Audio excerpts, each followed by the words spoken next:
intersetorialidade e o trabalho profissional em rede dos Conselhos da Comunidade do Paraná, assistência social, saúde, educação e as políticas penais. Convidamos, então, para subir à mesa e assumir o painel, o palestrante Marco Antônio da Rocha, assistente social, representante do CRES Paraná e membro do GAT, Grupo de Apoio Técnico Especializado da FECOMPAR. E também Nilva Rufato Cel, assistente social da Defensoria Pública do Paraná e membro do Conselho da Comunidade. Boa tarde a todas e a todos. É uma satisfação, uma alegria, uma honra imensa estar aqui conversando com vocês, nesse 9º Encontro Estadual dos Conselhos da Comunidade. Eu gosto de lembrar também que é a 8ª Capacitação Estadual dos Conselhos da Comunidade do Paraná. Parabenizar a FECOMPAR, na pessoa da Maria Helena, das colegas, assistentes sociais, dos auxiliares administrativos, estagiários. Parabenizar também a equipe maravilhosa do Conselho da Comunidade de Foz do Iguaçu, que assumiu essa responsabilidade, está cumprindo tão a contento, né? Também conselheiros, diretoria, estagiários, auxiliares administrativos, todos aqueles que estão viabilizando essa oportunidade para nós. Eu costumo dizer que esses eventos eles têm uma importância fundamental, que é de nós permitirmos nos encontrarmos com outros loucos como nós, né? No melhor sentido possível da palavra, pensando naquilo que a Adriana falou, né? A Adriana Cioli, que me antecedeu, falou, né? De pensarmos fora da caixinha. Então, nós não somos muitos, né? Pelo contrário, nós somos minoria. E é muito importante estarmos juntos, trocarmos afeto, calor humano, nos relacionarmos na base da afetividade para nos fortalecermos nessa nossa luta que é em glória e é solitária, né? Então, é importante estarmos juntos pessoalmente depois de 2 anos, né? É uma alegria muito grande para mim estar vendo aqui mais de 400 pessoas emanadas com esse mesmo propósito. E fiquei pensando hoje de manhã, emocionado aqui na abertura, né? Quantas pessoas privadas de liberdade nesse estado e nesse país nem imaginam que aqui em Foz do Iguaçu existam tantas pessoas pensando em formas de atender os seus direitos previstos na legislação penal. Nós nunca queremos nada para as pessoas privadas de liberdade, para as pessoas alcançadas pela execução penal, que não aquilo que está na legislação. Mas ainda isso, com base em todas as falas que me antecederam, ainda é uma utopia, está colocado para nós no horizonte como um sonho possível, e ele se torna possível à medida que a gente se movimenta, que a gente faz alguma coisa para que aconteça, né? Porque a utopia é aquele horizonte que eu caminho 10 passos em direção a ela e ele se afasta 10 passos de mim. E alguém pode perguntar, mas para que serve a utopia então? Ora, serve para que a gente não pare de caminhar e não pare de sonhar. E a gente estando juntos aqui, nós ativamos os nossos sonhos, nós acreditamos cada vez mais que ele é capaz de acontecer. Mas além dessa função de nós nos encontrarmos, trocarmos boas energias, nos abraçarmos, nos fortalecermos, ampliarmos a nossa convicção de que é possível essa utopia com a qual nós sonhamos e a qual nós procuramos realizar a cada dia, a FECOMPAR sempre teve esse compromisso, por isso que eu frisei, além do encontro estadual, a capacitação estadual, porque a FECOMPAR quer que a gente venha, se encontre, se fortaleça, mas que quando a gente voltar segunda-feira e a gente for atender uma pessoa privada de liberdade, um egresso, uma pessoa em cumprimento de pena e medida alternativa, uma pessoa eletronicamente monitorada, nós tenhamos mais respostas para ela, nós tenhamos mais criatividade, nós construamos novas estratégias de atendimento, porque não basta a gente vir aqui e se fortalecer, a gente tem que vir aqui e se preparar melhor para o atendimento. E a fala do Felipe, que me antecedeu, foi outra fala que fortaleceu essa minha convicção, né? Quase todas as políticas que a gente vem aqui, a gente fala, olha, está previsto na LEP, está previsto na Constituição, está previsto na normativa tal do tribunal, está previsto na instrução normativa tal, mas infelizmente ainda não está acontecendo na realidade. Isso é frustrante, isso é desafiador, mas nós não desistimos. Nós não desistimos. Quantas pessoas aqui eu conheço que desde 2011, 2012, quando a gente começou a desbravar esse Paraná, conhecer os conselhos da comunidade, pensar na instituição de uma federação, e a gente está insistindo. E a cada ano a gente vem aqui e vê relatos de práticas mais aprofundadas, mais seguras, com mais instituições envolvidas, com mais profissionais envolvidos. A gente vê um alargamento dessa rede que atua em prol de uma execução penal que seja mais humana e que devolva, ao final do cumprimento de qualquer pena, seja privativa da liberdade ou não, seres humanos e não aquilo que sobrou deles. Então, a minha fala, e da minha colega Nilva, ela vem no sentido de reforçar um pouco de tudo que já foi dito aqui. A nossa luta é para que políticas previstas em legislações, em atos normativos, em documentos orientativos, se tornem realidade. E para elas se tornarem realidade, nós precisamos sair do isolamento, sair da bolha em que a execução penal fica presa, sair da ilha em que nos colocaram. A sociedade nos colocou junto com as pessoas privadas de liberdade, e todas as que foram alcançadas pela execução penal, nos colocou numa ilha, e não quer relacionamento conosco. No entanto, é nosso papel convidar a sociedade a se relacionar conosco, porque o nosso trabalho é em prol da sociedade. Uma execução penal mais humana não atende apenas aos interesses de quem está preso, cumprindo pena e medida alternativa, egresso e seus familiares, interessa a todas as pessoas da sociedade. E é um pouco disso que a gente vai falar nessa mesa. Não pensem vocês que eu me distraí e não estou computando o tempo, porque eu tenho uma responsabilidade de que, na sequência da nossa fala, nós teremos o jogo da seleção. Então, rigorosamente, eu vou ficar dentro dos meus 20 minutos. Nós queremos conversar com vocês sobre intersetorialidade e o trabalho profissional em rede dos conselhos da comunidade. Que eu penso, e todo mundo que me antecedeu, de alguma maneira, disse a mesma coisa, que é a única possibilidade que nós temos de alcançar sucesso nas nossas ações. Trabalhar juntos com outros setores, das políticas públicas e em rede com outras instituições do terceiro setor, inclusive nas nossas comarcas. É a única possibilidade que a gente teve. O Felipe estava falando aqui, de você mandar alguém para uma escola, encaminhar um egresso para uma escola, e eu pensei aqui comigo, seja para estudar, ou seja para cumprir uma medida alternativa, e aí chega lá, alguém diz assim, eu não quero bandido aqui. Então, nós não temos como fazer uma escola para egressos, nós não temos como fazer uma unidade básica de saúde para egresso ou para quem está cumprindo pena privativa de liberdade. Nós precisamos acessar os serviços que já existem na rede. E, para isso, nós precisamos convencer, olha que tristeza, convencer esses serviços de que a pessoa privada de liberdade não deixou de ser gente, não deixou de ser humano, não deixou de ter um sangue vermelho nas veias porque está cumprindo uma pena ou porque cumpriu uma pena. E é disso que eu vou falar um pouquinho com vocês, nesse tema que a gente vai conversar. Então, a intersetorialidade é quando a gente pensa as ações ou os programas não no ângulo do setor ou da especialidade. O Brasil ele é campeão em ter políticas públicas dentro de determinadas caixinhas. Então, a saúde está numa caixinha, a cultura na outra, a educação na outra, o esporte na outra, a justiça na outra, a execução penal na outra, e a política não é pensada como um todo, ela é pensada por setor. Então, nós temos a secretaria, o departamento, o ministério, tudo muito separadinho. Isso resulta em dispersão de recurso, em duplicação de esforços, paralelismo de ações e pouca efetividade para as políticas. Então, desde a Constituição Federal e a legislação que vem em decorrência da Constituição Federal, como o Estatuto do Idoso, o Estatuto da Criança e do Adolescente, a Lei Orgânica da Assistência Social, vem pedindo novos modelos de gestão social para que a gente supere essas separações artificiais.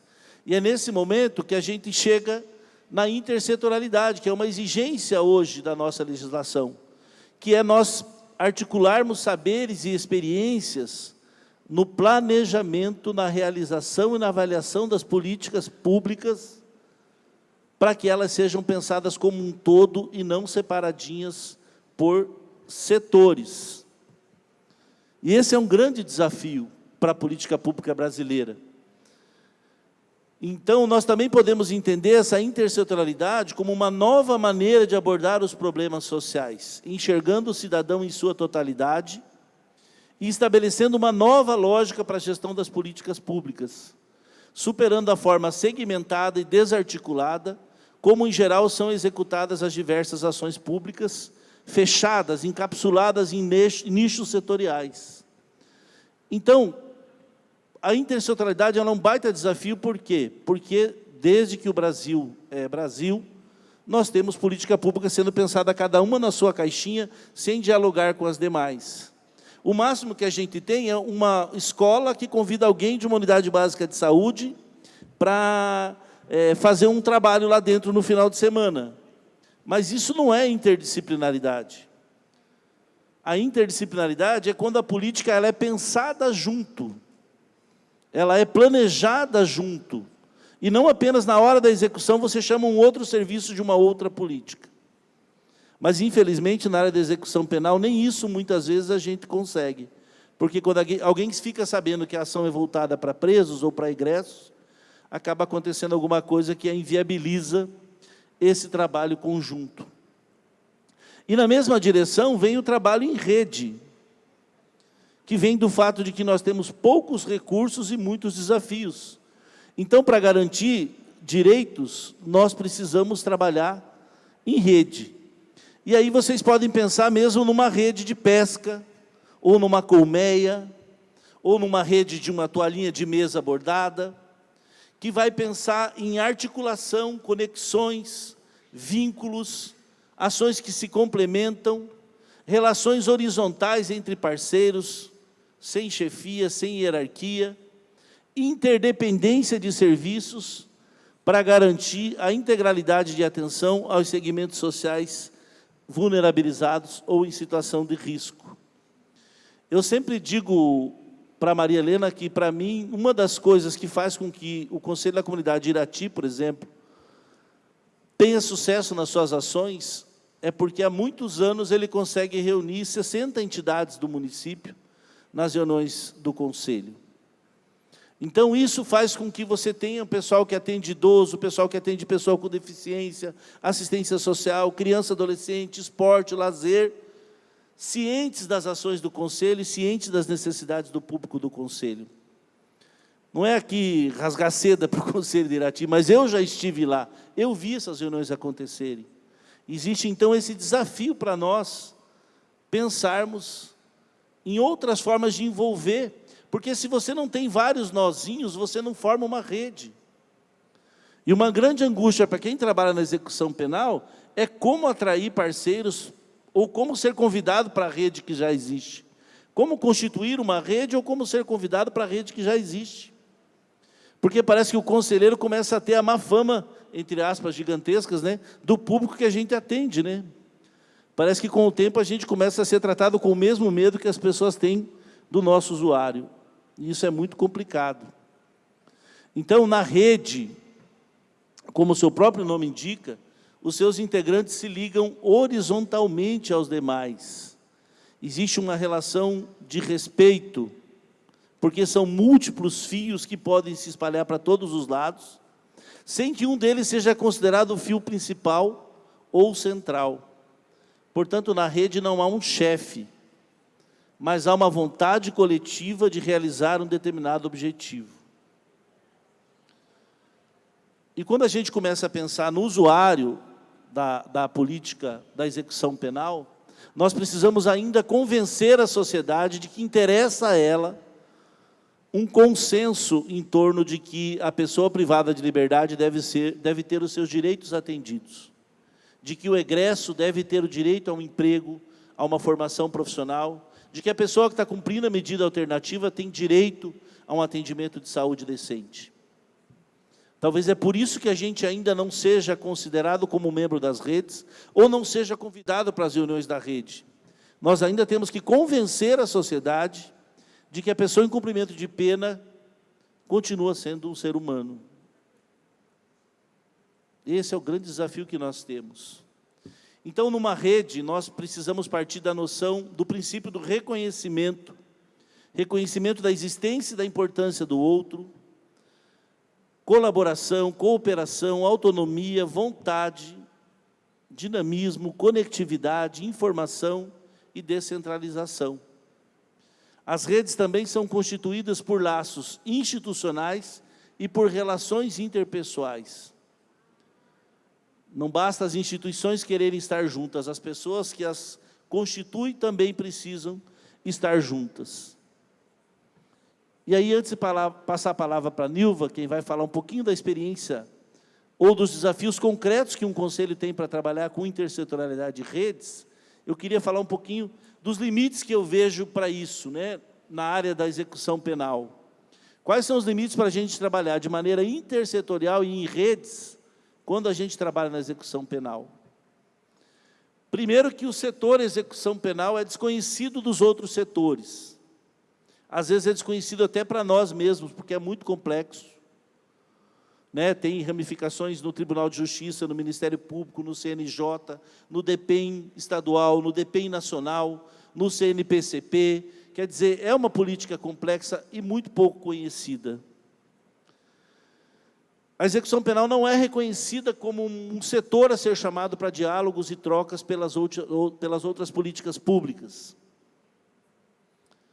As pessoas costumam ter medo daquilo que desconhecem. Então, nós temos que nos dar a conhecer. O usuário da execução penal também não é visto como usuário dos demais setores. A gente tem um trabalho danado para conversar com o prefeito e convencer ele que as pessoas privadas de liberdade no seu município são responsabilidade do município. Para a área da assistência social, para a área da saúde, para a área da educação, para a área da habitação.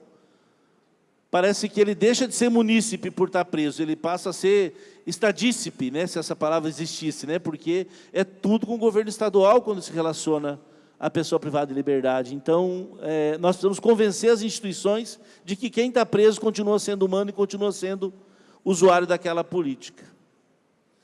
O nosso usuário também não se sente no direito de ter direitos. Muitas vezes ele está com a autoestima tão rebaixada, já foi tão maltratado, já teve tanto direito violado, que ele também não se sente no direito de ter direitos. Então, eu penso que nós precisamos construir um interesse comum de todos os setores em torno dos direitos do usuário da execução penal, superando, né, os eventuais preconceitos que ainda existem. Nós precisamos construir um interesse comum, tornar unânime a opinião de que a pessoa privada de liberdade, ela continua sendo sujeito de direitos. E aí eu penso que é fundamental a existência dos profissionais, das equipes técnicas dos conselhos da comunidade. Porque são esses profissionais, o psicólogo, o assistente social, o pedagogo, que estão na linha de frente com as outras políticas, para não só encaminhar o usuário, mas ir até a instituição encaminhada, chegar lá e falar, olha, é um cidadão, ele tem direito.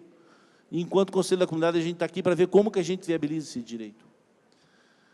E para falar um pouco desse trabalho das equipes técnicas, especialmente do assistente social nos conselhos da comunidade, lutando para construir redes ou para ser inserido em redes, numa lógica intersetorial, eu vou passar a palavra para a Nilva, minha companheira de mesa, que vai refletir um pouco com vocês sobre isso.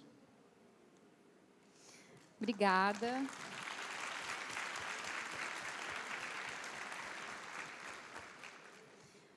Agradeço, então, professor Marco Antônio, colega, pela sua generosidade em nos trazer essas reflexões sobre os elementos e relações que constituem o trabalho em rede intersetorial. Eu havia preparado para a gente refletir aqui hoje um material que tinha, em média, uns 160 slides.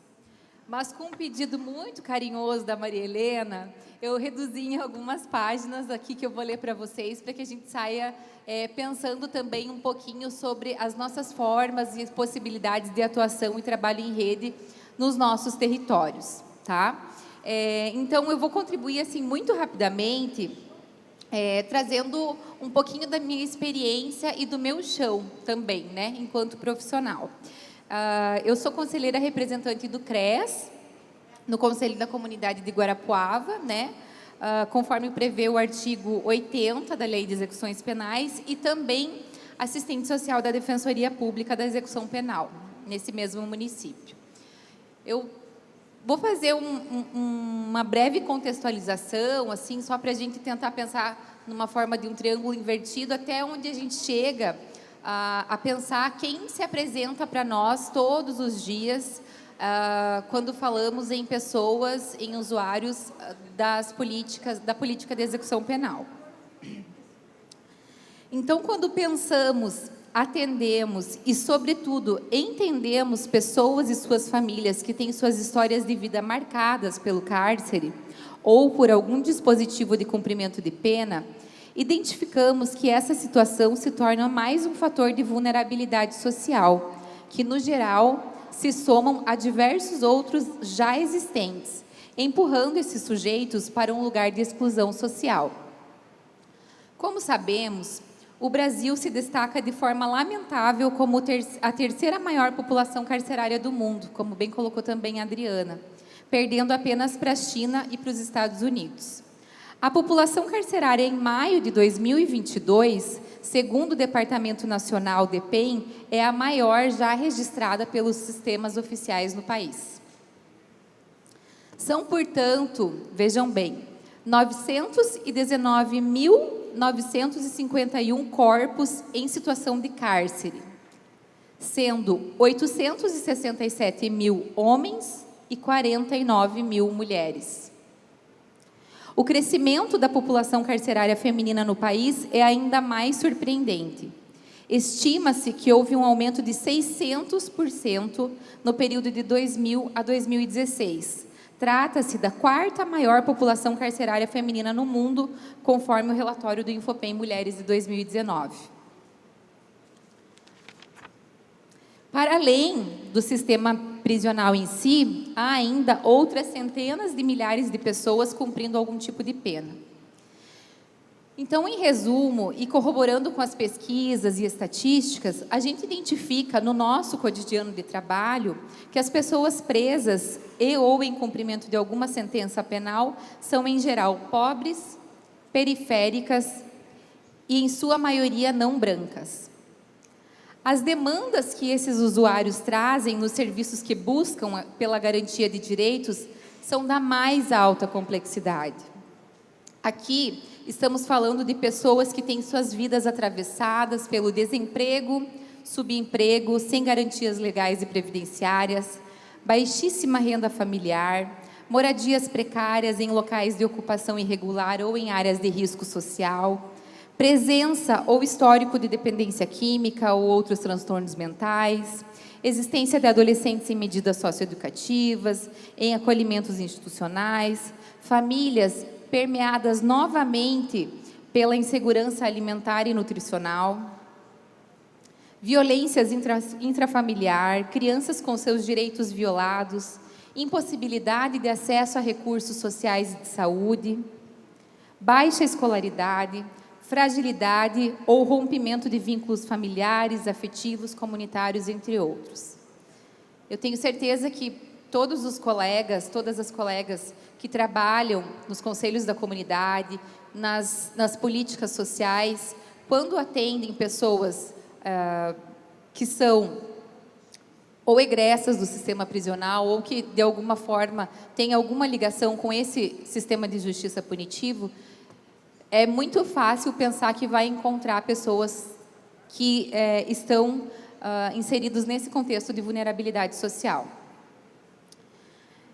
E aí, trazendo um pouquinho para o papel dos profissionais dos conselhos da comunidade, e eu trago aqui um relato também pessoal, enquanto servidora da Defensoria Pública do Paraná, eu afirmo com muita segurança que as pessoas que formam e que compõem os conselhos da comunidade desenvolvem um trabalho primordial e absolutamente necessário e que são atores sociais que atuam fortemente na garantia de direitos.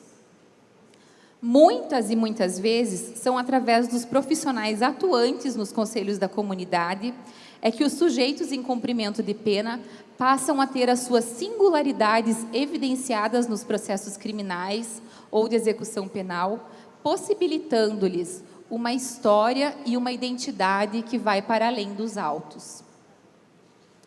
E por toda essa complexidade, é fundamental pensarmos de que forma os conselhos da comunidade, com sua potência de construir pontes, pode planejar sua organização e disponibilidade de profissionais para atendimento e atuação nesse cenário tão desafiador.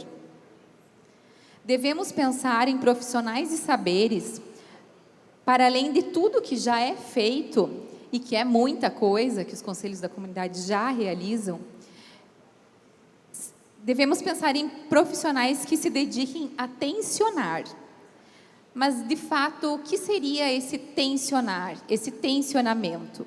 Seria aplicar uma força a algo que pode ser distendido, é alongar alguma coisa.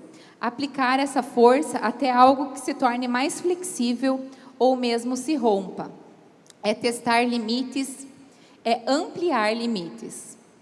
A filósofa brasileira Djamila Ribeiro marca muito fortemente em seus diálogos e suas escritas que é preciso tirar uma situação da invisibilidade, do silenciamento, do apagamento, para que então as soluções sejam promovidas e os limites sejam ampliados. Nesse sentido, reiteramos a importância de termos profissionais disponíveis a ocupar os espaços de representação e de fala, de planejamento de ofertas e serviços públicos, dos conselhos municipais, conferências, instituições sociais, universidades, entre tantos outros. Trata-se de uma estratégia importante para evidenciar que há um segmento específico da população, os usuários da execução penal, que precisa ser pensada e incluída no planejamento de políticas e serviços com todas as suas complexidades e marcadores sociais que lhe atravessam a vida. É assunto de todas e de todos, pois somos todos parte de uma mesma sociedade e de uma mesma humanidade. Nós já temos muros demais. É preciso construir pontes que criem conexões e acessos para as pessoas usuárias da execução penal. Considerando, portanto, e honrando todo o caminho que já se fez caminhando de cada conselho da comunidade do Paraná presente aqui hoje e os que não puderam estar aqui também, caminho este que contou com a contribuição de um coletivo diverso de saberes, de conselheiros, da sociedade civil, instituições sociais, representantes do sistema prisional e de justiça, profissionais contratados, estagiários, entre outros. Eu gostaria de sugerir que retornassem para os seus territórios com o propósito de pensar e planejar quais as possibilidades, estratégias para dispor ou ampliar o quadro de profissionais com atribuições e características articuladoras dentro de cada conselho. Que este 9º encontro estadual e 8ª capacitação estadual dos conselhos da comunidade do Paraná, com sua programação tão sensível, potente e repleta de possibilidades de atuação, lhes movimente e incentive a investir em pessoas que possam reverberar conhecimentos, construir pontes e trabalhar em ações pelo desencarceramento. E, por fim, eu não consigo falar do Conselho da Comunidade sem que isso movimente em mim muitos afetos, já que também foi um dos meus primeiros espaços profissionais de atuação. Eu agradeço, então, essa escuta de todos e registro ainda o meu maior apreço a todos vocês, ativistas de direitos humanos, agentes sociais transformadores em favor de uma sociedade mais justa e igualitária. Desejo a todos que retornem, então, para os seus territórios com muitas reflexões e protagonismo a partir de todas as trocas que tivemos até aqui e que ainda teremos até amanhã. Então, é isso. Obrigada.